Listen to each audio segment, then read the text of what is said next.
Okay, today we're making mac and cheese, but not just any mac and cheese. This is what I call clean out the cheese drawer mac and cheese. Translation: all the leftover random cheeses from brunch are getting thrown into one glorious dish. I've got Swiss, Monterey Jack, Colby Jack, cheddar, garlic cheddar, traditional Jack, and hot pepper Jack.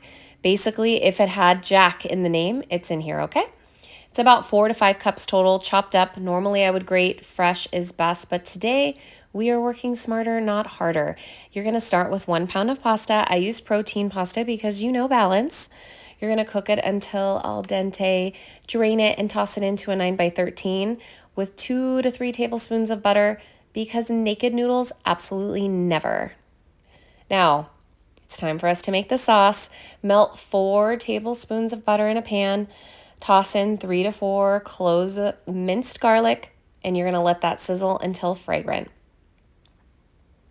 Then whisk in about quarter cup of flour. That is your roux, Roux. It sounds fancy, but really it's just that thing that makes that cheese super saucy and silky instead of sad and watery. That's a roux. That is what you want. And you're going to watch me mix this up, and we're creating the what? The roux, baby. So after you create your roux, you're going to slowly add 3 cups of milk. In my case, just milk. No cream, no half and half, because we already have 7 cheeses in here. So let's not totally wreck ourselves, okay? We're going to keep it light where we can. So as you can see, I'm going to stir this until smooth, and it's going to take a minute. So have some patience, okay? And you're going to start adding your cheese a handful at a time, just as you can see, and let each handful melt before you add more. And if it gets too thick, that's what she said, splash in a little more milk. After you do all of that, that is when you want to season your sauce. And you're going to season it up with whatever you want. In my case, don't come for me. I use black pepper, garlic powder, onion powder, and Johnny's seasoning salt. It is so good. And in my case, I added a pinch of chili flakes for just a tiny bit of heat. You can taste as you go. I didn't today, but you do you. If you don't shimmy a little when you taste it though, you need to add more seasoning. We do not want a bland mac and cheese. So once you get it to the point of perfection, what you're going to do is you're going to pour that cheese sauce over your noodles, and you're just going to stir everything together. You're going to bake it at about 375 for about 20 minutes until it's bubbly, and then finish with a quick broil.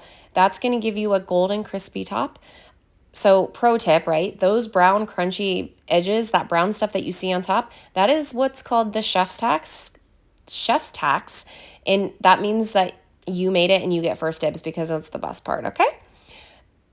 This is indulgent. It's not an every day of the week kind of thing, right? But it's perfect when you're clearing out the fridge, and honestly, it really freezes beautifully.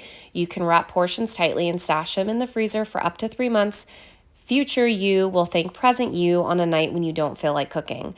We served ours with salad because balance, but let's be real, mac and cheese doesn't have to be for backup singers.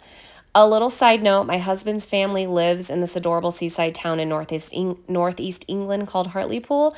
And when I first visited, his mom made cauliflower cheese, which is basically mac and cheese, but with cauliflower.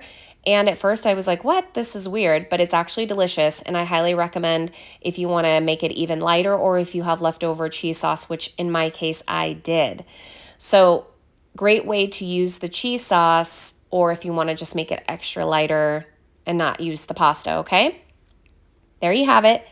Easy, cheesy mac and cheese everyone will love. Use what you've got, make it your own, and don't forget the crispy bits are mine. And tell me in the comments what's the weirdest cheese you've ever used in a mac and cheese. Please don't tell me goat cheese. I loathe goat cheese. I know a lot of people love it. I also am not a fan of the blue cheese. Ick, I think that's so gross. I would rather have Velveeta over any of those, but I know there's a lot of controversy about that, okay? But let me know in the comments, and let me know if you make it, okay? There I am dishing it up, a little bit for Dave, a little bit for me. We served it with salad. Enjoy.